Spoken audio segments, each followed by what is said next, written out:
And welcome back to Ben's Rant Nation. Today, we have a special edition. So I am now talking. I'm going to sit down and have a discussion with Donald Rainwater. We're excited to talk to him. We're going to talk to him about a lot of the hot button issues that are happening right here in Indiana, and some of them that are happening nationwide.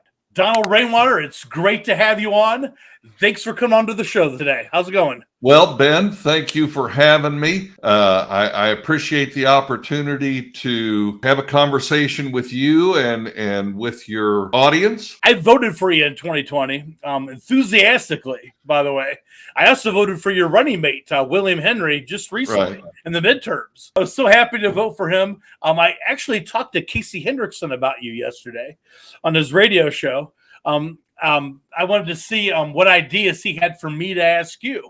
So he didn't. By the way, he wants to have you on the show. Oh, would love to do that. And he loves talking to you. He's had you on before. Let's get into things. I wanted to first talk about your tax policy, right? Because I happen to love it. Okay, Governor Rainwater, if you were to become governor, his plan is to abolish property taxes, change the BMV vehicle registration policy. He also wants to abolish the income tax. He wants to make it illegal for the state of Indiana to repossess your house because you don't pay the made-up amount that they feel is your fair share for that particular year. So I love that. I was just telling you earlier that I'm a safety manager for a big company, for a steel mill. Part of what I do in the mornings when we have big shutdowns, there'll be like maybe 100-something workers that I'll help bust them into different parts of the factory before they get started for the day. One particular morning, right around the time you just announced you were going to run for governor, a couple of the workers were complaining about our Indiana property taxes going up. It's because education, they're demanding more money so they can indoctrinate our kids with CRT and Marxism and all that cool stuff that nobody likes. Okay, so they need more of your taxpayer dollars to do that. So I said, okay, well, where are you from? Because we have a lot of workers from Michigan and from Indiana. Sure. Well, it turns out they're from my county, St. Joseph County. And so I said, well, obviously you're voting for Donald Rainwater then, right? And they said, who's that? So I educated them on your platform, on how you're going to abolish property taxes, how you're going to abolish the income tax. And they loved it. They started looking into you that minute. I want to say it took me about 8 to 10 seconds to get a whole busload of your supporters, because I love your tax plan. I wanted you to talk about it a little bit, why you're wanting to do that, how our state will benefit from getting rid of those taxes, allowing people to have the freedom to spend their own money the way they want. Right. Well, and Ben, I'll tell you, the reality is that we are in a period of time where our economy is failing us. And what's going on isn't working. What the Fed is doing isn't working. The state is completely absent in attempting to do anything because the supermajority Republican stronghold in our state government would prefer to point the finger at the Democrats in Washington instead of doing something substantive to help the citizens of the state of Indiana. They don't care about us. They don't care about you and me. They don't care about the decisions you have to make at your kitchen table, as long as they can manipulate the facts in order to get you to vote for them again so that they can maintain power in the state of Indiana and spend your money. And so from a libertarian perspective, from my perspective running for governor, there are some things that we can do and should do. Now, as you mentioned, if I had my way and I could just flip a switch on my own, we would abolish the property tax completely. Unfortunately, the more I say that, the more people come back and go, oh, no, we can't completely abolish the property tax. And these are property tax payers, not just the government. The regular citizens in Indiana are so used to this and are so used to the propaganda that, oh, we've got to have your property tax to run local fire and police and schools, and that people just aren't ready for the idea of abolishing it altogether. So I have suggested that what we need to do is do things in phases. So the first phase would be to eliminate the assessment on your property, on your residential property. We should ask for the legislature to pass a constitutional amendment adjusting that 1% cap, which is not a true cap, because every time you get your property assessed, your taxes go up. So what we need to do is convert that to 1% of the purchase price of your property maximum. So instead of saying, oh, we can come out and reassess your property and raise your taxes, you would know my property tax is based on what I paid for my property, what I paid for my residence. And then phase 2 would be to say, we're going to cap this 1% at a total maximum lifetime for that property when you own it of 7%. The state sales tax is 7%. So instead of saying you have to pay for as long as you own the property, nope, after you've paid 7%, whether you do that 1% a year over 7 years or do it all up front at closing, you know, we pay our realtors 7% when we buy a piece of property. We can whoa, Don, pump the brakes. So you're telling me you're trying to make too much sense here, okay? So you're telling me that when you buy something, you just have to pay what it costs and it's yours? Like we have property rights? What's this? Right. Absolutely. Well, you know, that's one of the things we've got to get rid of asset forfeiture in the state of Indiana, especially for our primary residences. You know, and here again, I think we need to focus first on let's fix what's wrong with the personal property tax on your primary residence. Now, a lot of people say, oh, okay, homeowners. No, not just homeowners. Because the reality is if you own a piece of rental property and someone rents that house from you and your property taxes keep going up, you pass that increase on to the renter, right? You're going to raise the rent. So renters are as adversely affected by property taxes as homeowners are, and we need to fix this for all residences. And so, and here again, and I know a lot of folks don't think about it this way, but if you live in an apartment complex, every time their property taxes go up, your rent goes up. So we need to stop raising, and here's another element of this, and a lot of people are aware of this already, some aren't. One of the things that the state of Indiana does, they allow local governments to create what are called TIF districts, or tax increment financing districts. And what they do is they say, we're going to create this area in our municipality where all of the current property taxes are going to continue to go to what they go to today, police and fire and schools. But any future increases are going to go to economic development in that area. So your property taxes keep going up, but that money isn't going to police and fire and schools.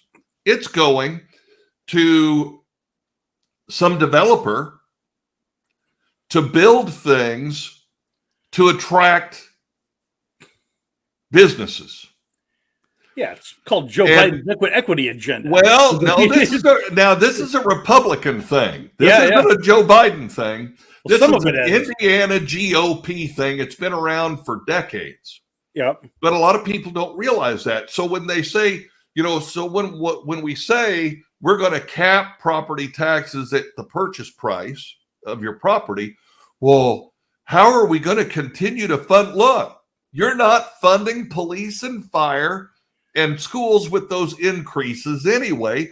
That's why they keep passing these referendums to increase your property taxes for capital investment into schools, because the municipality is stealing that money for economic development. Right. So if they don't need the money for police and fire in schools, why do they need the money, period? They don't. And so these increases are unnecessary. And the reality is if you want to increase the tax base, then encourage people to move in, buy property, build homes, and that's new, that's 7 years of 1% that you'll get to increase the tax base if you need it. But this idea that, well, we have to keep increasing property taxes to pay for police and fire in schools, it's a red herring. It's a bald-faced lie. They want those increases to fund the economic development that doesn't really benefit you. It benefits some developer somewhere. Donald, I lived in Texas before when I was in the military, and they did just fine without an income tax. Right. They did just fine without an income tax. So a lot of these people that are saying we need this income tax, Texas is running just fine. Rockwall, Texas was a community that was up and coming at the time. They were doubling in size about every year. They were getting huge because people were coming to red states to have less taxes. When people come from New York, from California, from all these other states, and they come and they pay property taxes, you're absolutely correct. They increase the tax base. So you're getting more funds by making people more free. Well, and that's the other, when you talk about the income tax, if you eliminate income tax and you reduce property taxes to probably what I would consider the most reasonable, if you're going to steal, which is what property taxes are, but if you're going to steal from us, at least make it a reasonable, plannable tax. Yeah, right? right I now, would prefer, again, let's just do away with it. But until we can get people to understand that the government doesn't need all our money like they say they do, and that the majority of it is fraud, waste, and abuse anyway, what we need to do is give people an incentive to come to Indiana. Now, they say, well, if you do away with the income tax, you'd have to raise the sales tax. No. There's an old cliche that salespeople used to use. They'd say, well, we lose a little bit of money on every sale, but we make up for it in volume. Well, it's the same thing with sales tax. If you give people more money in their pocket, they'll spend more. They'll have more to spend, and they'll spend more. And if they spend more, you'll collect more sales tax. You don't have to raise the sales tax to collect more. If you have an environment that is conducive to people wanting to come here and spend their money, they'll come here and spend their money, and you'll collect more in sales tax because people will spend more, not because you raise the percentage. That's a failed, incorrect thought process. And what we need to do is have people understand that you can increase the amount of money government has to operate if you really think they need it, which I don't. And we'll talk about that in a minute. But you can increase that money by increasing the number of people who want to come here and spend their money, not by increasing the burden on the people who are already here. Hey, Donald, I absolutely agree. I got to move on to a related topic. fiscal responsibility. Absolutely. So I got your tax plan. Your tax plan is awesome. We just went over the basics, okay, about cutting taxes to incentivize expansion of our tax base, more people to come here and pay these taxes, right? Because when you incentivize freedom, when you incentivize the American dream, more people want to come and they want to participate. That's why people are wanting to get into our country right now. Okay, Absolutely. but I digress. Fiscal responsibility. I hope you don't mind this, but I call him Comrade Holcomb. Okay, so Comrade Holcomb, he proposed for this year's budget, he wanted to spend $2,374,000 on the Equity, Inclusion, and Opportunity Office. Equity, Inclusion, and Opportunity Office. All that is Marxist buzzwords.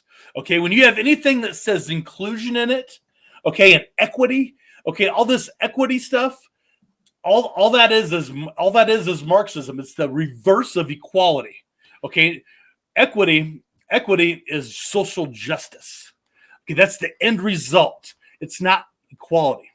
Okay, when you're spending taxpayer dollars, state-funded dollars on Marxism, that's a problem. And then his budget, okay? Comrade Holcomb's budget for this year, $22.3 billion. $22.3 billion. Mind you, he has a diversity, equity, and inclusion officer paid for but with taxpayer dollars in this state.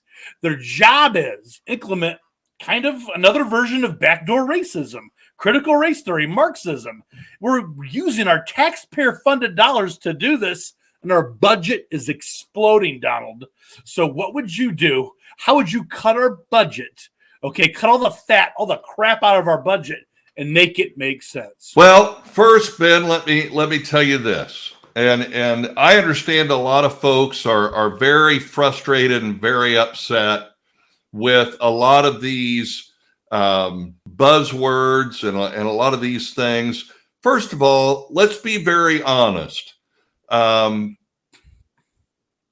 spirit of our nation is supposed to be that we are all created equal. Absolutely. And so every aspect of our state government should already be thinking about how do we treat all of our citizens as if they have the exact same rights. Amen. And the reality that we have to have a government office or an agency to make sure that government isn't discriminating is an indication of the base problem. See, in the majority of our society today, the average citizen is not discriminating. It's the government that's doing it.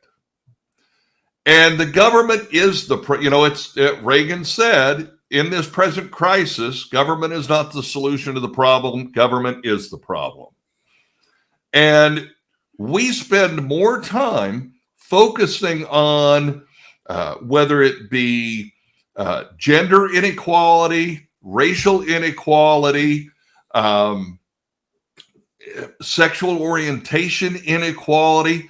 These things would not be an issue if the government and the media did not make it an issue. The reality is the free market would do a wonderful job of ostracizing bigots if government would let it. Absolutely. But unfortunately, that's not happening. And so government creates all of this overhead, all of these costs to do things government shouldn't be doing. And you've focused on one area here. I want to cast a little bit wider net and talk about, because here again, we talked about the tax plan, the tax ideas, and people say, well, how are we going to pay for government without this money? And I say, well, there's a lot of government going on that shouldn't be paid for in the first place. But let's take some simple things. If you didn't have to pay income tax every year, you wouldn't have to file a state return every year. And the state government, the Department of Revenue, wouldn't have to process that every year. Imagine the money that would be saved if they didn't have to send you notices in the mail. They didn't have to print it out on paper. They didn't have to send the postage. You didn't have to send them anything that they had to process in their 30 or 40-year-old system that hasn't been updated in who knows how long. If we eliminated the income tax, all of the cost supporting the income tax would go away. If you only had to register your vehicle when you bought it and didn't have to register it every year, they wouldn't have to send you notices every year. They wouldn't have to create those little stickers to put on your license plate every year and mail those to you. There would be all of this overhead that would go away. And all that overhead costs. And so if you look at just the overhead created by all of these taxes, property taxes, imagine you wouldn't get an assessment letter every year, so they wouldn't have to pay for that. They wouldn't have to pay for the assessor to come out to your house, which they don't even do, right? They sit at a desk and they run some comps on the internet based on what your neighbors sold their houses for. And then they say your house is worth that too, so we're going to tax you on it. They wouldn't need to do all that. There would be tons of overhead that could be eliminated that would reduce what government costs. There are two buildings at 200 West Washington Street. There's an Indiana Government Center North and an Indiana Government Center South. I can guarantee you that if you went down there, walked in, and walked around, you would find entire floors empty. Nobody using them. But there are vendors that are doing work for the state of Indiana who have rented other office space in downtown Indianapolis, and the state is paying for them to have that space. They could reduce costs by utilizing the space, renting that space to these vendors, and recouping some of that cost. Now, there's something else that I want to just slide in here real quick, Ben, because it cost Hoosiers millions of dollars a year. And it's called a back charge. When vendors get contracts with the state of Indiana for a project, whether it's a road project or a software project or whatever the contract is, and that project is supposed to have a completion date, vendors know that they can miss that date and continue to charge the state for overruns on a project, for additional time they need to complete it, and there's no penalty.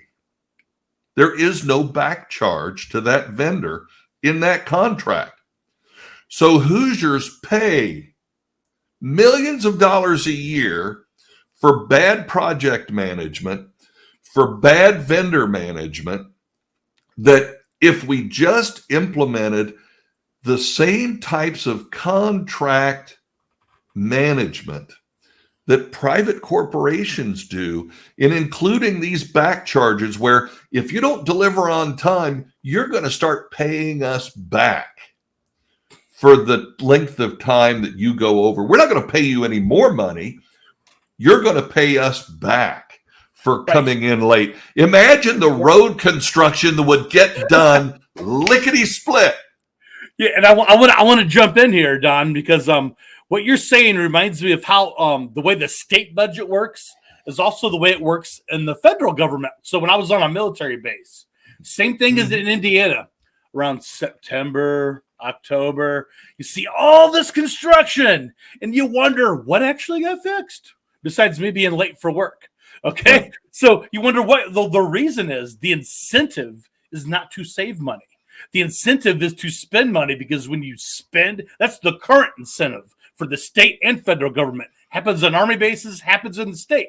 So basically, they got to reuse all that money for their previous budget so they can request more money for their next budget. Oh, yeah. Well, in the next fiscal year. That's absolutely. why all that construction's being done. And I was an 8-year veteran of the United States Navy. And every year we were told in late May, you have money left in your budget.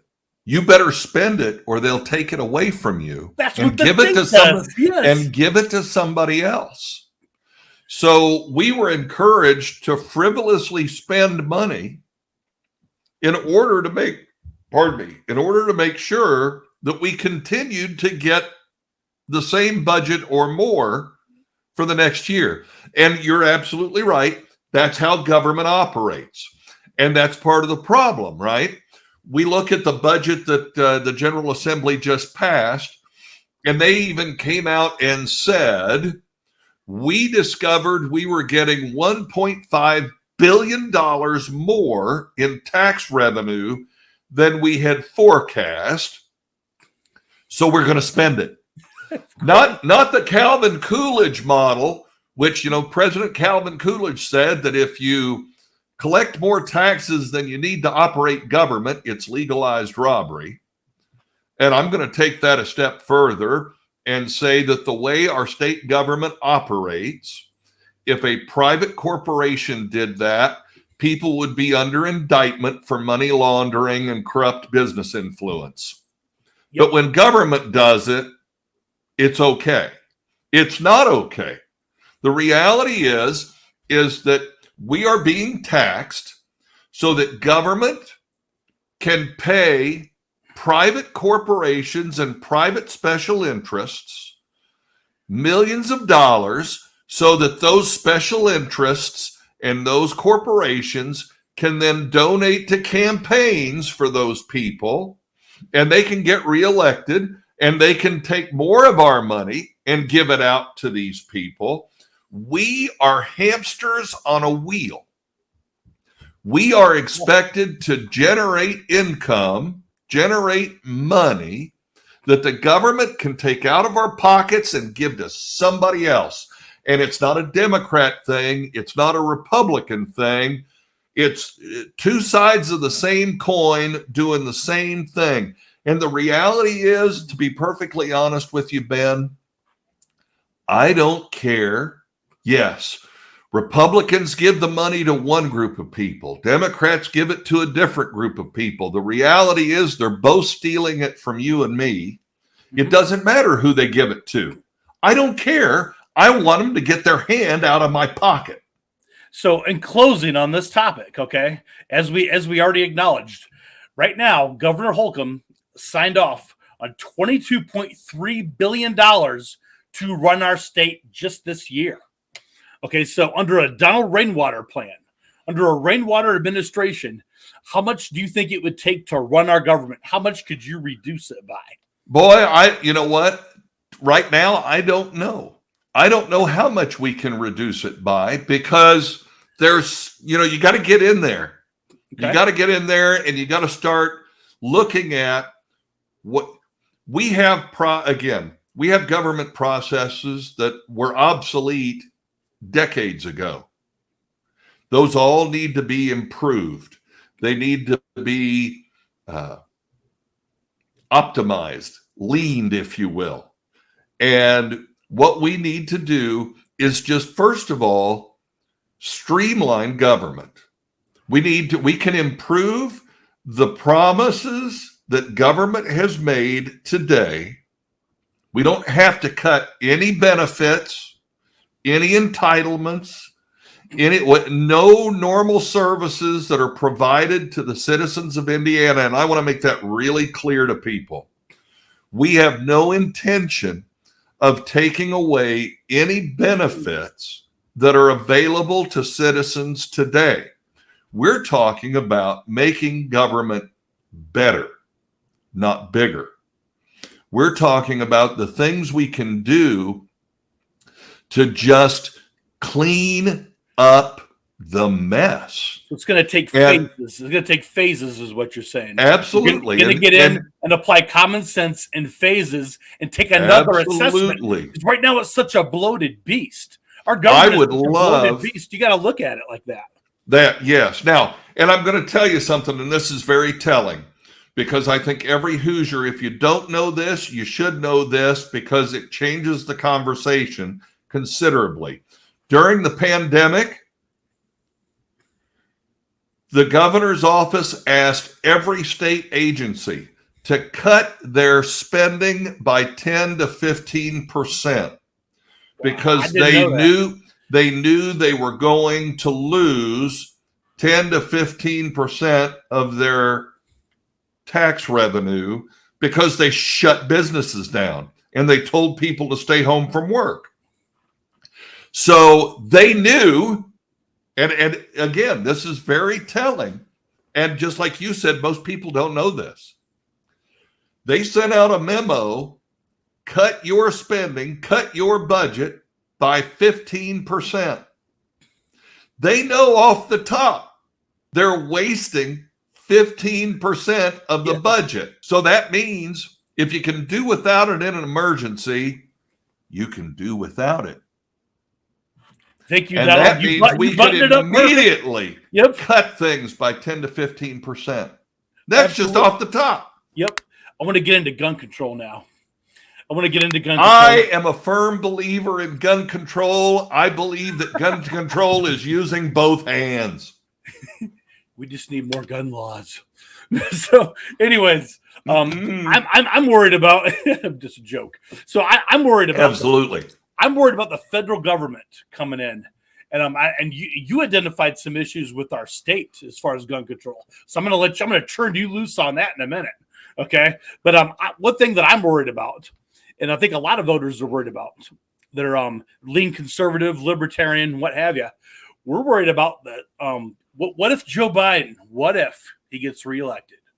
What if we get our administration in Washington gets worse and they try to impose on our state constitutional rights, try to ban our weapons that we're allowed to have, our concealed carry, the right to bear and keep arms that we have as Hoosiers, right? Like, how could we protect our states, protect our sovereignty from federal overreach? Well, I think the first thing that you have to do is look at the Bill of Rights. Okay. So let's start with the Second Amendment and make sure that everybody understands that the term infringed is literal, and that the phrase shall not be infringed means you don't limit anything. And that the Constitution is a document that limits the federal government's authority. And that in the 9th and 10th Amendments, it clearly states that anything not expressly allowed by the federal or to the federal government is a right that belongs to the states or the people. Now, what that means is this: the President of the United States does not have the authority to sign an executive order to ban anything. Executive orders, either at the federal level or at the state level, are an administrative tool to give direction from the chief executive, the president or the governor, to the agencies over which they have supervision. Now, the idea that the president could sign an executive order instructing the ATF to do anything to limit firearms is a violation of the Second Amendment, period. In the state of Indiana, we currently have a governor who will pretty much bend over backwards and do whatever the federal government asks in order for the federal government to give us a big check. Comrade Hulk. And that's wrong. Okay. Yep. So what we need is to understand, first of all, that guns don't kill people. People kill people. You know, we recently had a situation where an individual drove their vehicle into a crowd of people and injured and killed several. I've not yet heard anybody call for the banning of SUVs. Right. There have been, you know, September 11th, while that was well over 20 years ago now, they used airplanes to kill thousands of people. I have yet to hear anybody call for the removal of airplanes from our society for the safety of Americans. But every time there's an individual who perpetrates violence utilizing a handgun or a rifle, oh, we have to ban guns. No, what we need to do, and I'm going to make this very clear, what we need to do is provide enough security in our society privately to make sure that people are deterred from trying to perpetrate these acts in public places.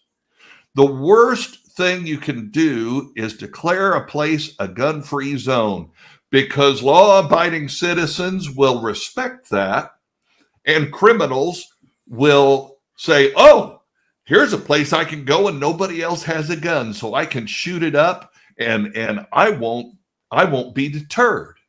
We have to provide the proper deterrent. But banning guns is not the answer. And I'm going to take that a step further. One of the things that really concerns me are our red flag laws. Yes, thank you.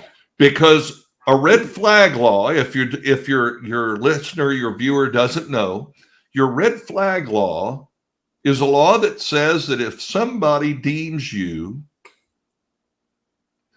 mentally unfit, they can go to the court and have a judge issue a statement saying that you're mentally unfit, and they're going to take your handguns and your rifles away from you until you can prove that you're not unfit.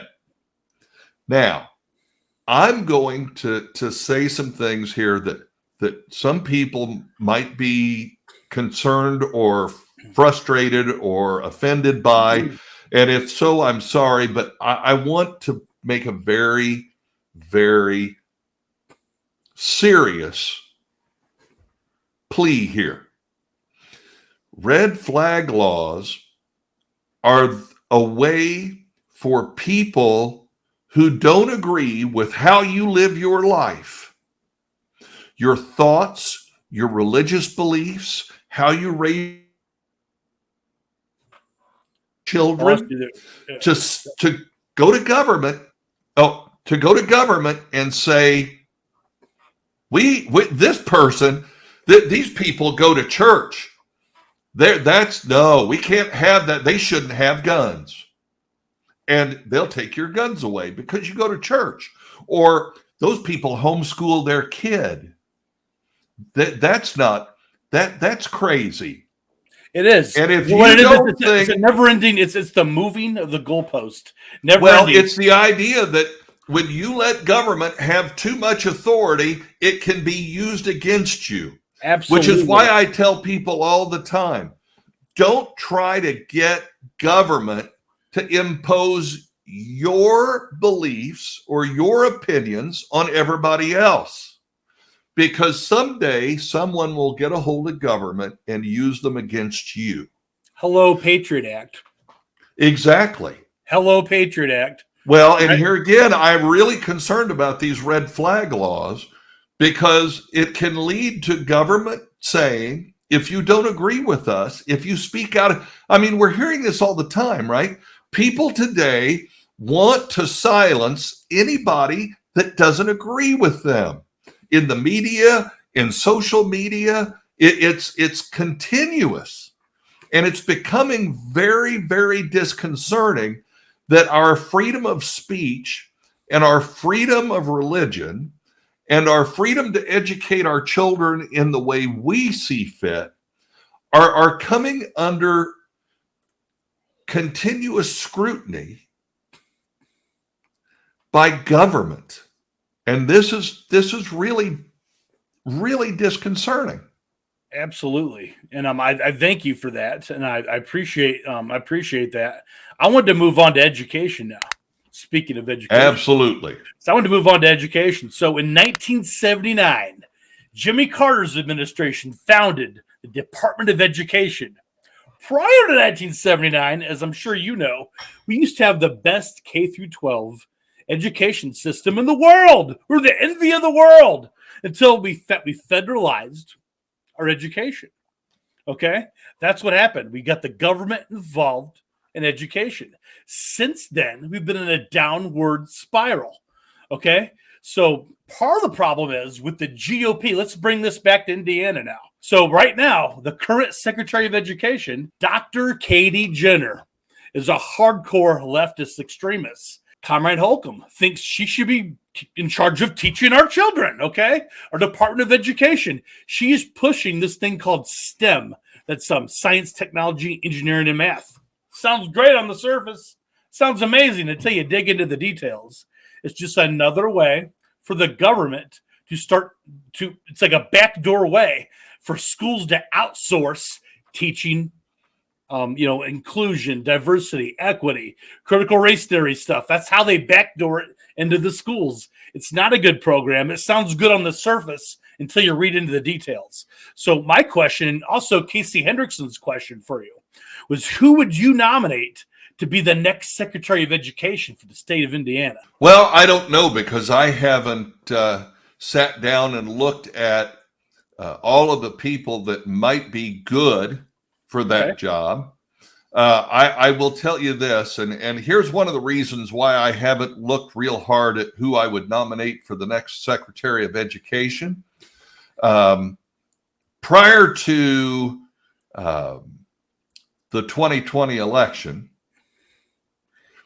the position was elected by the citizens of the state of Indiana. It was an elected position, not an appointed one. So the citizens of the state of Indiana elected all of the previous superintendent of public instructions. The last one that was elected was Republican Jennifer McCormick, who is now running for the Democrat nomination for governor of the state of Indiana. Right. Now, let me make this really clear to people. And I'm going to, again, I'm going to kind of veer off of the points that you've made, which I think are valid points, but I think there's a more basic, foundational, systemic problem that we have that we need to address. Mark Twain said, "I never let my schooling interfere with my education."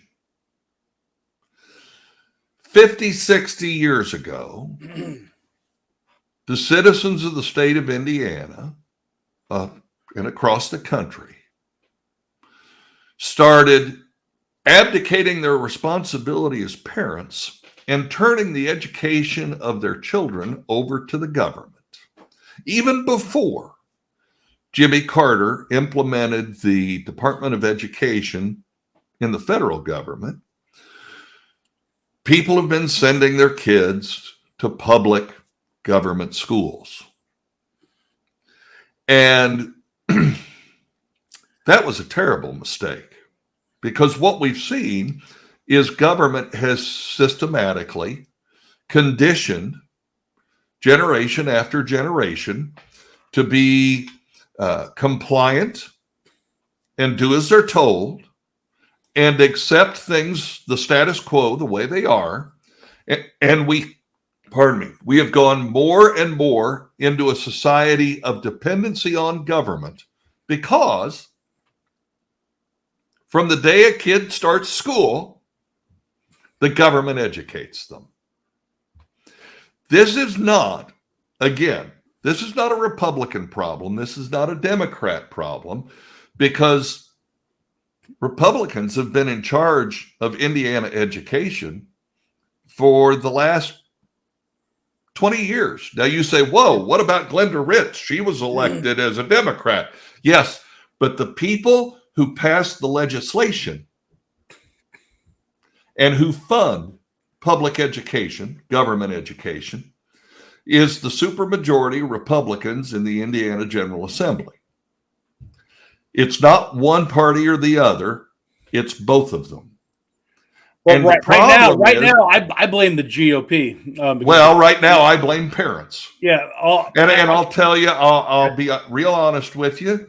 I love the fact that people have gotten up and started going to school board meetings. But back in 2017, the Indiana General Assembly voted to disband the school boards in Gary, Indiana and Muncie, Indiana, and turn those school districts over to special administrators that they appointed, sending a message across the state of Indiana: school board, do as we tell you, or you won't exist anymore. We'll take over your schools. Now, here's what I propose, and here's what I think we need to do. Your Indiana General Assembly recently expanded the voucher program and said, we're close to universal school choice.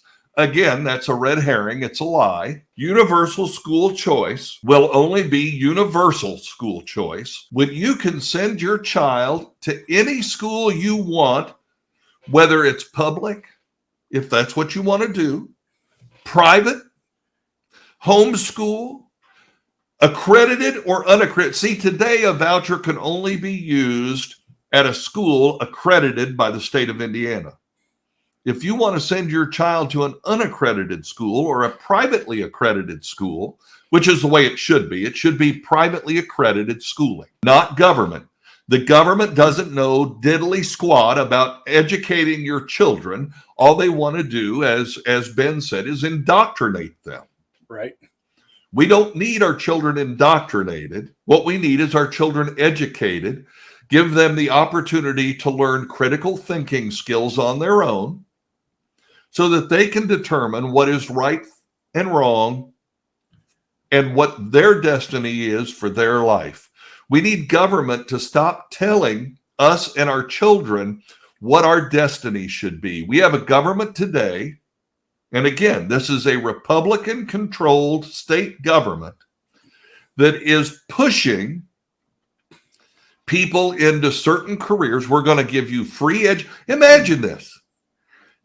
A Republican legislature and a Republican governor are pushing the Bernie Sanders free college plan to the citizens of Indiana in order to steer them to the careers they want them to go in. You got to pay for your own education if you want to do what you want. But if you do what the government wants you to do, we'll pay for it for you. Exactly. That's a problem, folks. It's plain and simple.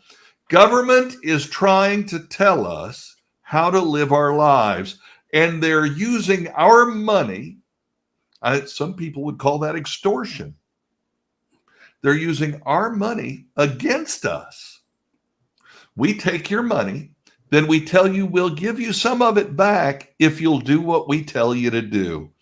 That's wrong, folks. It's unethical, it's immoral, and it needs to stop. Thank you. And another issue we do have as far as school boards across the state, I've been trying to get this passed for a couple of years now, and they've created bills, but again, the Indiana GOP won't vote for it. We need to let voters decide who the school board members are. And now listen, I know we vote on them, but right now they're nonpartisan elections, which is a bunch of crap, because there's no such thing as a nonpartisan school board. No such thing. Everybody has a political leaning. everybody in every sector of government. So if you're running to be a school board candidate, you should put your party declaration beside your name, so people know the values of the candidate of whom they're voting for. Because when you rob that of the citizens, we don't know who we're voting for. We don't know what their value system is. I understand what you're saying, Ben, and I know this is very popular. Yep. I'm going to tell you, I go the opposite direction. What's your direction? My direction is this. Because we have these labels that we let people put next to their name on a ballot, we assume that label indicates what their value system is and how they would govern. And the reality is that couldn't be further from the truth. Instead of making school board elections partisan, I would love it if we made all ballots nonpartisan. And then we would force the citizens to actually listen to individual candidates, learn who they are and what they're about, and vote intelligently instead of using that stupid straight ticket voting. Yep. That is the worst thing that ever happened in the state of Indiana. From an you want election reform? You want to fix what's wrong with our elections in the state of Indiana? Let's start by eliminating straight ticket voting and encouraging our voters to actually learn something about candidates. Well, instead of saying, oh, they're the Republican, I'm voting for them. That's how we got Eric Holcomb, isn't it? Well, okay. Onto that, I agree with that as a whole picture. I think your whole picture is correct. But like you said, we got to do this stuff in phases. I understand. And the first phase would be, let's get rid of straight ticket voting. What term is real popular right now in the state of Indiana? Rhino. What is Rhino? It's an acronym for Republican in name only. And everybody, Todd Young's a Rhino. Oh, Mike Braun's a Rhino. Oh, Eric Holcomb's a Rhino. So if we say, well, let's make our school board elections partisan, what we're doing is saying, let's create more rhinos at the school board level. Well, we already have that. That's the problem. We already have that. So for decades in our state, these progressives have been infiltrating our school boards, and they're running, and they love this nonpartisan thing. Who's voting for them? Yeah, it's working to their advantage. So what happens is people go to the voting booth and they see the word incumbent, and they say, is my school district doing good or bad? I think they're doing good. Incumbent. They don't know anything, like you said. Okay. They don't do any research. And they're not doing their research. Absolutely. So in my opinion, we should do one of two things. Either we sell out for who we really are as voters and take people's names off the ballot and just put Republican, Democrat, Libertarian, and let people vote for the oligarchical private organization that they think they support, or we go the other way, which I think is what we should do, right? I would never want a ballot that just said Republican, Democrat, Independent, because that doesn't help us. And I don't disagree with that. And but I guess that's in a perfect world, what you're imagining. People in reality, when they go to vote, most people are lazy. I understand. Yeah, most people are lazy. Again, a perfect world, I love your concept. But as of right now, we have all these progressives, even in rural areas. You would never expect it, right? You have these hardcore lunatic progressives. They're running these school boards. And right now, the typical lazy voter who does no research, they have no idea of the value system that's assigned to that candidate. And you can, again, I can say I'm a purple unicorn. That doesn't make me one. And if you sit here and say, well, Don says he's a purple unicorn, so he must be a purple unicorn. I'm wrong for lying to you, and you're wrong for believing me. And this is the thing I tell people all the time. We as citizens have to take more responsibility for the mistakes we're making at the ballot box. Agreed. We go and we vote Republican, And then we look at the people that we elected and go, well, they're not acting like Republicans. But then the next election cycle, we push the same button and we let the same people continue to do the same things. If you keep doing what you're doing, you're going to keep getting what you're getting. Bottom line, okay, what I'm trying to, with these school board elections and Indiana state elections, there should be one standard across the board for all elections. So one of the problems that I have with the school board elections not being partisan is because why is that different? Why are we treating school board elections different than the governor elections or different than the representative elections? It should all be the same, right? And I agree with you. I agree with that 100%. We should. I think all elections, no matter what, I don't care if you're running for dog catcher, Don. Okay, if you're running for dog catcher or anything else, treat a school board election, a dog catcher election, any election the same across the board. I agree with you 100%. We should do away with party affiliations on the ballots. I'm okay with that too, as long as they're all the same. Yes, and we agree on that point. Absolutely. I think you're exactly right. I agree with what you're saying about the options. And I love all that, but I think it would take decades to implement that. And the sad reality is, and I love your idea with that, but the sad reality is over 95% of kids are stuck at public schools right now. But they're not stuck. They're not, again. Well, they are kind of, because when you look at options, right? There's not a lot. There are some options. It is not an option for every parent to homeschool their kids, depending on their situation. Oh, and I understand that. I agree with that. And totally. right now, over 95% of students are going to public schools. Correction. So according to the Indiana Department of Education, it's actually 91.9% of students that are going to public schools, while only 8.1% of students have escaped public schools to go to private schools. So in this case, the numbers clearly speak for itself. They're sending them to public schools overwhelmingly. And with the extreme left and the GOP, what they're doing is they've been doing this for decades. They've been taking over our public schools with these radical policies, these indoctrination policies. Because what they're trying to do is create a factory, an indoctrination factory, to generate more voters. So in my opinion, if we shy away from that and say, yeah, let the left take on 95% of our schools, let the left do this. If we let them keep doing this, there's going to be no more elections. And you know what? Isn't it great that we can have a healthy discussion and disagree on things, and it doesn't devolve into hateful rhetoric and I understand what you're saying. You didn't like the last analogy. You probably won't like this one either, but I'm going to throw it out there. If you have a tumor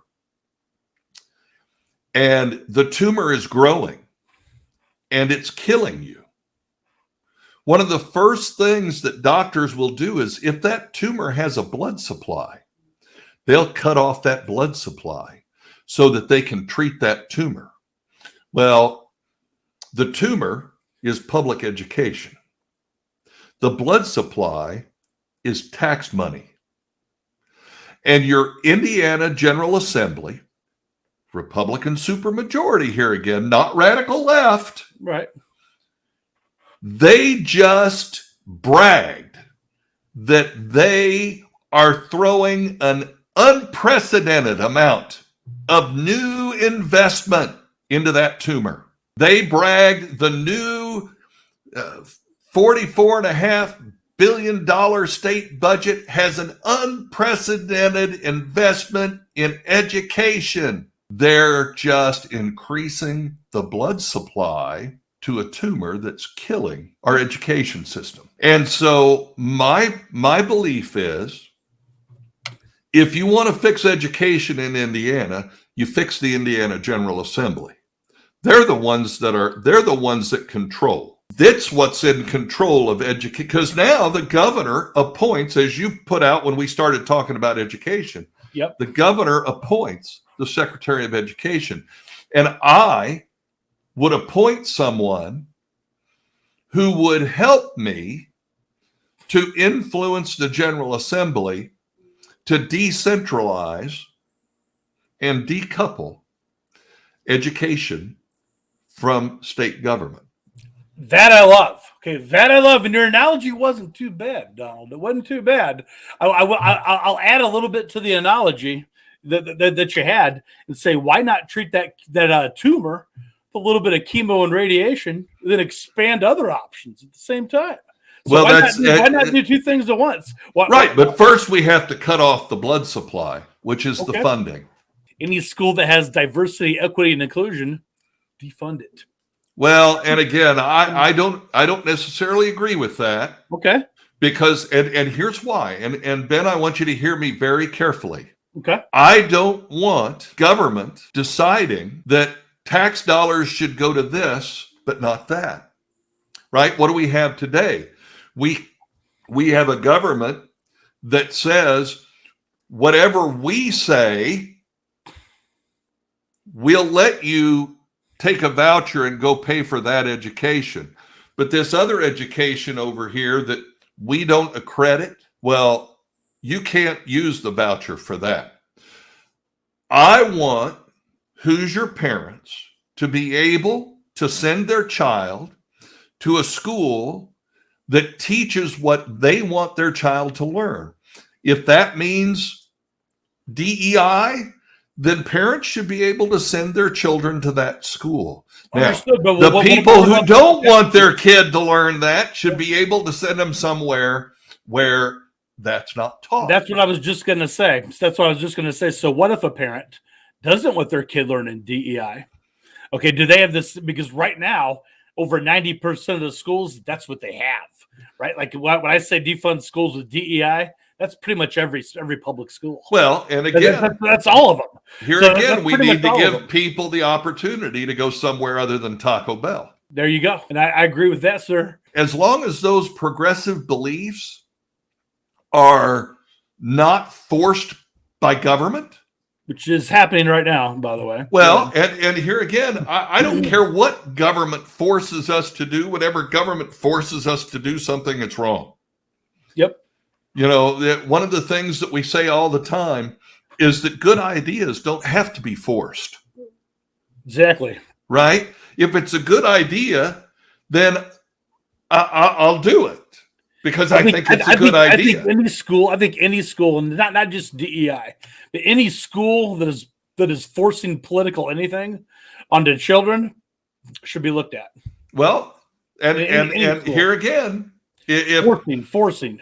And here again, if the only schools that force anybody to do anything are government-run schools. Absolutely. Because you can get up anytime you want and walk out of that restaurant and go somewhere that serves the food you want. And it's important that we remember that. Well, for schools, I don't know if they're that common as restaurants. We'll have to disagree on that one. But. Well, again, and what do we need? Then what do we need to do, Ben? Yep. We need to find a way to encourage new schools. Absolutely, and more schools, more options for parents. If the problem is that if the government school's the only game in town, we need to encourage innovative new educational opportunities and encourage parents to find ways to take advantage of those. And I say let's do that. I love that. I love what you're saying there. I say let's do that, but also fix some of the problems that we've recognized. Like teaching kids to hate each other because of skin color, probably not a good value.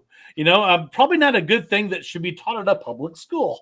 So let's stop the leak, and then let's this is government. This is government doing this exactly. So let's fix it from the governor's spot. That'd be you. I hope you win. Well, I think we need to do more than just the governor, because here again, the Indiana General Assembly has all the power here because they hold the power of the purse. They do. And if you want better public schools, which I would just as soon we got rid of public schools altogether, because here again, anything government touches, it corrupts and ruins. I agree, but that's a long process. That's all. I understand it. I understand. That's why we need to create more opportunities for folks. Okay. So and we getting need off to of- getting off of create ways to education. do that. Getting off education, the last thing, we're kind of over on time, but I love talking to you. I apologize for that. I've just got a lot to say.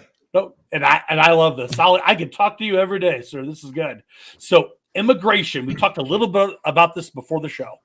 Immigration, there's been multiple reports of the federal government dropping off illegal immigrants in Indiana. So is there, as governor, would there be a way? I'm sure there is. I'm sure you got an opinion on this. As the governor of Indiana, how could you protect our sovereignty, our borders from the federal government just dropping off illegals? Well, first of all, the immigration issue is a lot more complicated than what the media propagates. Right. Okay.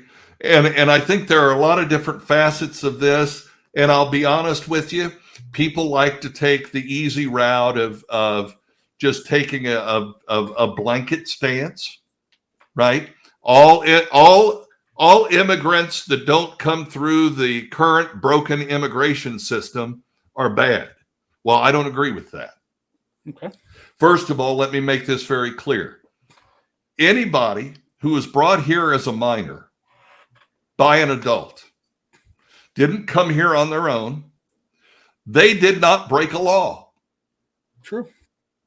Their parents may have broken a law. They did not break a law. And if they have grown up here, we need to find a way, especially if we've already, and here again, government educated them, didn't say anything. It was not a problem for them to be here until it was. That's not their fault, and we need to find a way to allow children who were brought here, who have become young adults and want to be citizens, to at least have a path to a green card. Now, I'm not saying we need a pathway to citizenship, other than if you were brought here as a child and you didn't have a choice, you came with your parents because they brought you, then we should say, hey, you know what? You were brought here. You want to stay here? You want to be a productive member of our society? We welcome you. And we find a way to make that work. I agree 100%. But what about now, the federal as government far just as dropping them off? Well, first of all, let's talk about this, right? Okay. Again, just like with our education system, we have a broken and failed immigration system that is being used by two political parties to gin up people's emotions and create this hatred. Right now, some of these folks shouldn't be here because they're here for nefarious reasons. Yep. And we need to fix that. I believe that our immigration system is the problem. We need to allow people who want to come in and work and be productive, let's call them day workers, right? They live in Mexico, they want to come in and work during the day. They should be able to get a credential that allows them to do that. Yep. If somebody wants to come into the United States because they're seeking a better life, then we should have a system whereby they can do that. Absolutely. And it doesn't take months and months and months and years, right? This idea that if you want to, and this is part of the problem, right? People come in illegally because it's too hard to do it legally. We need a legal system because we need to be able to protect ourselves and our individual rights. And so we don't want the cartels. We don't want the drugs coming across the border. We don't want human trafficking coming across the border. Those are horrible things. We need to make sure that that doesn't happen. But this idea that we're going to pick people up at the border and bus them to somebody's house. That's what the federal government's doing. Well, state governments are doing it too. Some are, but for Indiana, and the thing is that's inhumane. It is. It is not helping these folks to bus them around, drop them off. Again, the root of the problem is that the majority of these people want to come in, and I've heard people say, well, they're a drain on our resources. Well, that's our system that's created that problem. That's our government. You're exactly right. Yep. That has created that problem. There are ways we could fix that, but here again is the foundation of the problem is nobody in government, the Republicans and the Democrats, don't want to fix it because it's a carrot for the voter, right? If you're traditionally a Democrat voter, you want all these people to come in. So there's a carrot there for you to keep voting Democrat. If you're a Republican voter and you don't want these people to come in, then there's a carrot. The Republicans don't fix immigration when they have a chance. Well, I will say neither did the Democrats. I will say this: 2 years ago, it was mostly fixed. So I'll disagree with you. Okay, it was not mostly fixed. It was bad then. No, it was down 95%. The illegal crossings were down 95% 2 years ago. I have never heard that number, and I will tell you this. Yep. I think that the issues here again. The issue is that our immigration system is broken and it needs to be fixed so that people who want to come here have a way to come here legally. When it's easier to come here legally than it is illegally, we will eliminate a lot of these problems. There are legitimate people who want to come here and work jobs and pay taxes, and that's okay. If they want to work jobs and pay taxes, especially, look around today in the state of Indiana, there are small business owners who can't staff their businesses. They're closing early. They're closing down. They're shutting down their businesses because they can't staff these are small business owners, Hoosiers, not big corporations, but everyday Hoosiers who have Jimmy John's and Wendy's and they can't find the people to work. And if there are people who want to come work, who would work and help that business owner continue to stay open and realize the profits and the benefits of their investment in their small business, then I think that's a good thing. Now, having all of these people come in illegally and just all of this chaos from our immigration system, that's a huge problem. But it's the system that we have that we refuse to fix because it's a good political football to throw around. Well, that's what our problem is. You're right. Now, you may not know this about me, but my family came here from the Philippines, so awesome. I had to bring my wife and my stepson. I had to bring them in. It took about a year. It took a long time. Yeah, it was a pain in the backside. Sure, it was. We had to spend money we barely had at the time. I have worked with people, families. I have worked with people who came here from other countries, did everything the right way. They've got a visa. They're trying to get a green card. They've lived here for over a decade. Now, two particular families that I know of, they've paid all their taxes. They own their home. They pay their property taxes. They pay their income taxes. But they can't get their green card because our immigration system is broken. Right. And they're being basically held captive by the companies they work for because the company holds their visa. and they can't go to a different job because they would get sent home. Well, to them, this is now home. So is there a way we can fix any of that at the state level? And also, I still don't think the government, like the federal government, dropping off busloads of them, I don't think that's appropriate either. Oh, I don't either. I don't think that's appropriate. Again, there's got to be a way. And if they want to come in on their own, okay, let's welcome people on their own and have our own system to fix it. Absolutely. I agree with you 100%. And here again, and people say, well, libertarians are for open borders. For the term open border, again, is kind of a dog whistle kind of thing. It's a red herring.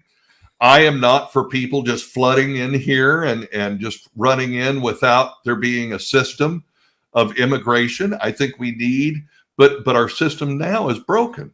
And I think you saying it took you more than a year to get your family in here, that's a broken system. When people can work here with a visa for 10 years and they can't even apply for a green card because the employer won't put the process through to get them to, that's a broken system. When you have the federal government busing people all over the place or demanding, oh, you've got to take these people. That's a broken system. We've got to, but this is the problem, Ben.